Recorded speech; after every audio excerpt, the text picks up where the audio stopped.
Procedure for product development in additive manufacturing. First, definition for product. First, we have to define what is the product. എന്താണ് product കൊണ്ട് ഉദ്ദേശിക്കുന്നത്, അതിൻ്റെ purpose എന്താണ്, basically അതുകൊണ്ട് എന്താ ഫങ്ഷനാണ് ഉദ്ദേശിക്കുന്നത്, അതിൻ്റെ ഒരു ബേസിക് ഒരു കോൺസെപ്റ്റ് അത് ഡിഫൈൻ ചെയ്യുന്നതാണ് ഡെഫിനിഷൻ ഓഫ് ദ പ്രൊഡക്റ്റ്. അതിന് കോൺസെപ്റ്റ് ഡിസൈൻ ആൻഡ് എവാലുവേഷൻ.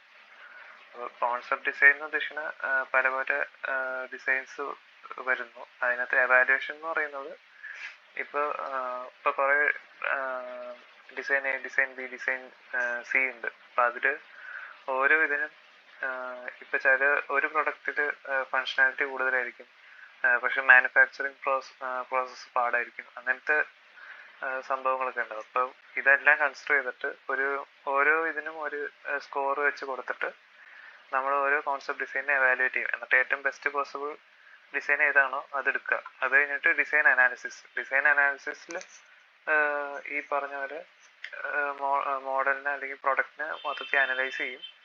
എന്നിട്ട് എന്തെങ്കിലും പ്രശ്നം ഉണ്ടെങ്കിൽ വീണ്ടും കോൺസെപ്റ്റ് ഡിസൈൻ, വേറെ ഡിസൈനിൽ മാറ്റങ്ങൾ കൊണ്ടുവരിക, അതുപോലത്തെ കാര്യങ്ങളൊക്കെ. അപ്പോൾ ഇത്രയും കാര്യങ്ങളാണ് വെർച്വൽ പ്രോട്ടോടൈപ്പിംഗ് എന്ന് പറയുന്നത്. വെർച്വൽ എന്ന് പറയുമ്പോൾ ഈ ഒരു കേസ് വരുമ്പോൾ ഒന്നും നമ്മൾ ഫിസിക്കലായിട്ടൊന്നും ഉണ്ടാക്കുന്നില്ല, എല്ലാം വെർച്വലാണ്. ഇപ്പോൾ CAD മോഡൽ അല്ലെങ്കിൽ അതുപോലത്തെ, പിന്നെ അനാലിസിസ് ആണെങ്കിലും അതുപോലത്തെ കാര്യങ്ങളാണ് ചെയ്യുന്നത്. അപ്പോൾ അതാണ് വെർച്വൽ പ്രോട്ടോടൈപ്പിംഗ്. ഇതാണ് ഫസ്റ്റ് സ്റ്റേജ്. അത് കഴിഞ്ഞ് നമ്മൾ പ്രോട്ടോടൈപ്പ് ഉണ്ടാക്കുമ്പോൾ എന്നിട്ട് 3D CAD മോഡൽ വെച്ചിട്ട് നമ്മൾ അത് മാനുഫാക്ചർ ചെയ്തെടുക്കുക. ഒരു അഡിറ്റീവ് മാനുഫാക്ചറിങ്ങിൽ ആദ്യം 2 പാർട്ടായിട്ടാണെങ്കിൽ വെർച്വൽ പ്രോട്ടോടൈപ്പിംഗ് എന്ന് പറയുന്ന ഒരു പാർട്ട്, പിന്നെ റാപ്പിഡ് പ്രോട്ടോടൈപ്പിംഗ് അല്ലെങ്കിൽ മാനുഫാക്ചറിംഗ് എന്ന് പറയുന്ന വേറൊരു പാർട്ട്. അപ്പോൾ ആദ്യം നമ്മളിപ്പോൾ ഒരു പ്രൊഡക്റ്റ് അതിൻ്റെ കോൺസെപ്റ്റ് ഡിസൈൻ വെച്ചിട്ടൊരു പ്രൈമറി ഡിസൈൻ നമ്മൾ ഉണ്ടാക്കുന്നു. ഇത് കഴിഞ്ഞിട്ട് നമ്മൾ അതിൻ്റെ അപ്പിയറൻസ് ആദ്യം സിമുലേറ്റ് ചെയ്തെടുക്കണം. ഇപ്പോൾ നമ്മളൊരു പ്രൊഡക്റ്റ് ഉദ്ദേശിക്കുന്നുണ്ടെങ്കിൽ ആ പ്രൊഡക്റ്റിൻ്റെ അപ്പിയറൻസ് എന്താണെന്നുള്ളത് ആദ്യം സിമുലേറ്റ് ചെയ്തെടുക്കണം. ഇത് വെർച്വൽ റിയാലിറ്റി എന്ന് പറഞ്ഞാൽ അതിൻ്റെ അകത്ത് വരുന്നതാണ്. ഇപ്പോൾ ഈ ഒരു പ്രോസസ്സ് കഴിഞ്ഞാൽ പിന്നെ നമ്മൾ ഫങ്ഷനാലിറ്റി, ഇപ്പോൾ നമ്മളിപ്പോൾ ഒരു പ്രൊഡക്റ്റ് ഇറക്കുക, അതിൻ്റെ ഒരു പർട്ടിക്കുലർ ഫങ്ഷനാണ് ആ പ്രൊഡക്റ്റ് കൊണ്ട് ഉദ്ദേശിക്കണമെങ്കിൽ ആ ഒരു പ്രൊഡക്റ്റ് ആ ഫങ്ഷൻ എങ്ങനെ ചെയ്യുന്നു എന്നുള്ളത് സിമുലേറ്റ് ചെയ്യുക. അടുത്ത് ഇത് കഴിഞ്ഞിട്ട് മാനുഫാക്ചറിങ്, ഡീറ്റെയിൽഡ് മാനുഫാക്ചറിങ് ഡയഗ്രാമും പിന്നെ മാനുഫാക്ചറിങ് എങ്ങനെ ചെയ്യുന്നു എന്നുള്ളത് സിമുലേറ്റ് ചെയ്യാൻ പറ്റും. അപ്പോൾ ഈ ഒരു സംഭവങ്ങളൊക്കെ ചെയ്യുന്നതിനെയാണ് വെർച്വൽ പ്രോട്ടോടൈപ്പിംഗ് എന്ന് പറയുന്നത്. ഇപ്പോൾ ചില കേസിൽ ഇപ്പോൾ ഫങ്ഷനാലിറ്റി നോക്കുമ്പോൾ ഇവിടെ ശരിയായിട്ട് വന്നിട്ടില്ലെങ്കിൽ പിന്നെ വീണ്ടും ഫസ്റ്റ് നിന്നുള്ള ഡിസൈൻ മാറ്റേണ്ടി വരും. അപ്പോൾ ഇതെല്ലാം ഇന്റർലിങ്ക്ഡ് ആണ് വെർച്വൽ പ്രോട്ടോടൈപ്പിംഗ്. അത് കഴിഞ്ഞ് വെർച്വൽ പ്രോട്ടോടൈപ്പിംഗിന് നമുക്ക് CAD കിട്ടും. CAD എന്ന് ഉദ്ദേശിക്കുന്നത് ജസ്റ്റ് ഒരു 3D മോഡൽ. അപ്പോൾ 3D ജോമെട്രി മോഡൽ നമ്മൾ റാപ്പിഡ് പ്രോട്ടോടൈപ്പിംഗ് വഴി മാനുഫാക്ചർ ചെയ്തെടുക്കും. ഇപ്പോൾ ഇത് നമ്മൾ ഒരു പ്രൊഡക്റ്റ് എന്താ പറയുക, ഒരു ഐഡിയ അല്ലാണ്ട് സീറോ എന്ന് കൊണ്ടുവരുമ്പോഴാണ് ഈ ഒരു പ്രോസസ്സ് വരുന്നത്. അപ്പോൾ ഇതിന് പകരം നമ്മൾ ഓൾറെഡി അവൈലബിൾ ആയിട്ട് ഇപ്പോൾ മാർക്കറ്റിൽ ഒരു അയൺ ബോക്സ് ഉണ്ട്. അപ്പോൾ ആ ഒരു അയൺ ബോക്സിനെ നമ്മൾ മാനുഫാക്ചർ ചെയ്തെടുക്കാനേ നോക്കണമെങ്കിൽ നമുക്ക് ഓൾറെഡി അവൈലബിൾ ആണ്. അപ്പോൾ ഇതിനകത്ത് റിവേഴ്സ് എഞ്ചിനീയറിംഗ് വഴി അതിൻ്റെ 3D മോഡൽ എടുക്കുക, എന്നിട്ട് അതിനെ വെച്ചിട്ട് നേരെ റാപ്പിഡ് പ്രോട്ടോടൈപ്പിംഗ് യൂസ് ചെയ്ത് മാനുഫാക്ചർ ചെയ്തെടുക്കുക. അപ്പോൾ ഇതൊക്കെയാണ് ഒരു പ്രൊഡക്റ്റ് ഡെവലപ്മെൻറ്റ്, അഡിറ്റീവ് മാനുഫാക്ചറിങ്ങിൻ്റെ ഒരു പ്രൊഡക്റ്റ് ഡെവലപ്മെൻറ്റ് കേസ് വരുമ്പോൾ ഇതൊക്കെയാണ് കാര്യങ്ങൾ. നെക്സ്റ്റ് ഇമ്പോർട്ടൻ്റ് എന്ന് പറഞ്ഞാൽ classification of additive manufacturing process. അപ്പോൾ ആദ്യം വരുന്നത് മെറ്റൽ എക്സ്ട്രൂഷൻ.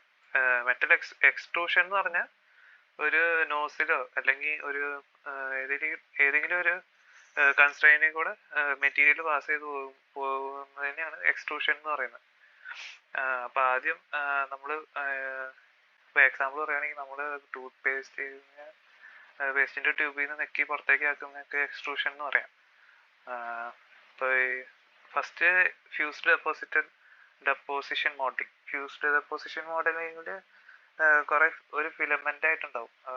ആ ഫിലമെൻറ്റിനെ നമ്മൾ മെൽറ്റ് ചെയ്ത് ഒരു പ്ലാറ്റ്ഫോം പോലെ ഉണ്ടാവും. അപ്പോൾ ആ പ്ലാറ്റ്ഫോമിൻ്റെ പുറത്ത് ഫിലമെൻറ്റിനെ ജസ്റ്റ് എന്താ പറയുക, ഒരു പ്ലാറ്റ്ഫോം പോലെ ഉണ്ടാവും. അതിനകത്ത് ജസ്റ്റ് ചുമ്മാ നമ്മൾ ഫിലമെൻറ്റിനെ ഇങ്ങനെ ഒഴിച്ച് ലെയർ ബൈ ലെയർ ആയിട്ട് നമ്മൾ ഒഴിച്ച് വേണം ഇതിനെ മോഡൽ ഉണ്ടാക്കാനായിട്ട്. അപ്പോൾ ഇതിലെന്താ വെച്ചാൽ ഫിലമെന്റ് ഇങ്ങനെ ആദ്യം മെൽറ്റ് ഫോമിലായിരിക്കും, പിന്നെ ഒഴിച്ച് കഴിയുമ്പോൾ കുറച്ച് കഴിഞ്ഞ് സോളിഡിഫൈ ആകുമ്പോഴാണ് അത് മെറ്റൽ എന്താ പറയുക സോളിഡ് ഫോമിലേക്ക് മാറുന്നത്. നെക്സ്റ്റ് ഫ്യൂസ്ഡ് ഫിലമെന്റ് ഫാബ്രിക്കേഷൻ, അതും സെയിം തന്നെയാന്ന് തോന്നുന്നു.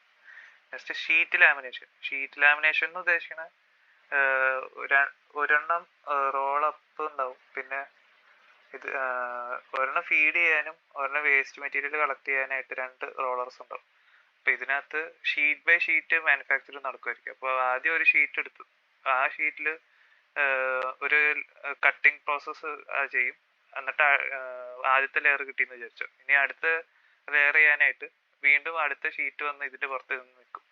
അത് കഴിഞ്ഞ് നമുക്ക് എവിടെയാണ് ആവശ്യമുള്ളത് അത്രയും കട്ട് ചെയ്തെടുക്കുക. പിന്നെ ഹീറ്റ് വെച്ചിട്ട് ഈ 2 ലെയേഴ്സ് തമ്മിൽ ബോണ്ട് ആവും.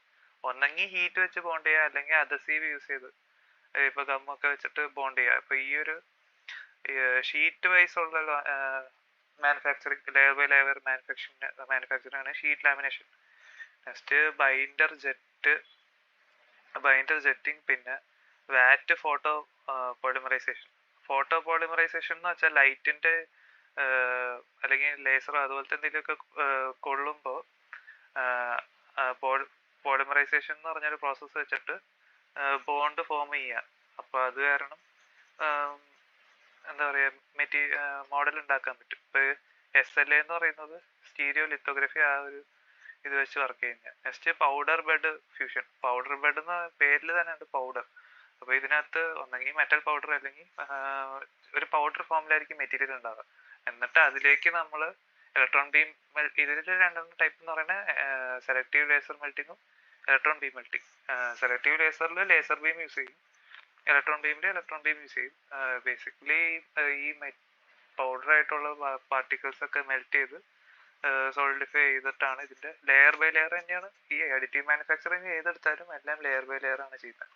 നെക്സ്റ്റ് മെറ്റീരിയൽ ജെറ്റിങ്, പിന്നെ ഡയറക്റ്റഡ് എനർജി ഡെപ്പോസിഷൻ. അപ്പോൾ ഈ ഒരു 7 ക്ലാസിഫിക്കേഷൻ ആണ് ഉള്ളത്.